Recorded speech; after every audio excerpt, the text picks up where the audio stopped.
Lions TV, we are sponsored by Regal Elevators and Lifts Consultants Limited, a company that is owned and operated by a Millwall fan, just like every single one of the sponsors that you can see on the screen right now. If you are going to do a bit of business in 2021, then please keep it in the Millwall family by checking out all of our sponsors' website links in the description below. This is your preview show for Saturday's home game. The international break is over. Thank fuck, and we face Luton Town at the Den.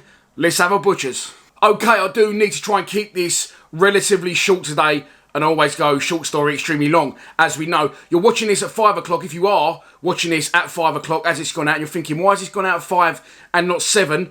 7 p.m, Thursday night, Content Awards going for our third year in a row, taking home a trophy to keep everything crossed for us.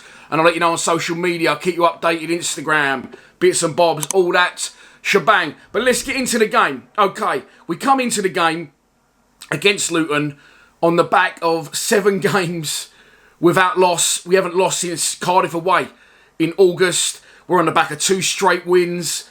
So we should be smiling. And yes, listen, we are smiling. It's a very strange situation at the minute with the lack of excitement. You know, I don't really enjoy the football at the minute, watching it. I'm sure a lot of you don't as well. Some of you may do. But let's not forget, ultimately, this is a results business. And you cannot argue with what is currently going on under Gary Rowett's reign as a business, as a club, again, looking to survive. Yeah, we do want to survive every year. I feel we've established ourselves now in the division. So what does he do on Saturday? Who does he play? Of course, he could stick with the same side that beat Barnsley away. And by the way, in those 3 wins that we had, Barnsley away last minute, we beat Blackpool, who were newly promoted, and they had 10 men for over an hour, and a penalty against Bristol City. So, very fine margins in football. But as I said, we can't complain with it. And the team that he'll go with is a difficult one for himself, because I believe, I've not seen a lot on it, but I'm pretty sure Scott Malone's going to be back in contention. Now, of course, Murray Wallace was keeping Jake Cooper out the side at centre-back. Injury to Scott Malone brought Cooper back in, pushed Murray Wallace left, and he had a game of his life at left wing-back, of course, scoring the last-minute winner up there at Oakwell. So he's got a decision to make, the gaffer again, but as I always say, it's a decision that he will enjoy having to make. And the only other injury that I'm hearing is potentially George Saville could be out injured. Saville and Evans centre midfield doesn't work for me, but what do I know? It works for the team. We've had 2 straight wins with those 2 in the centre midfield. For me, that's a very, very fucking easy one. Bring in Billy Mitchell, if need be, even Ryan Leonard to push forward in that position. I feel Keith Bell on the bench is more of a holding midfield player. So I'd happily put in Leonard or Mitchell to go alongside Evans, because although I wouldn't play Evans, I'll play Keith Bell. I think the gaffer will play Evans. Our opposition is Luton Town.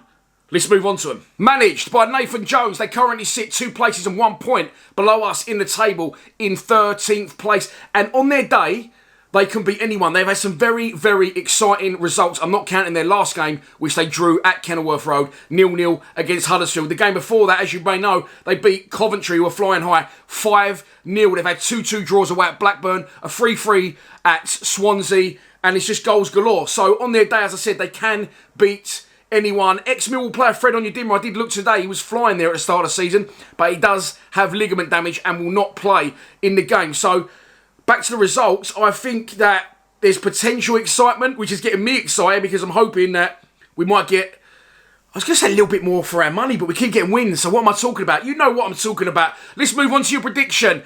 I am going to go for a 1-1 draw. I've just gone with that. It just came out of my mouth. I did no preparation. I did some on Luton. I've been working my tits off all week on other projects for other YouTubers. And I've just sat down today and that's just come out my mouth. Maybe it's a habit.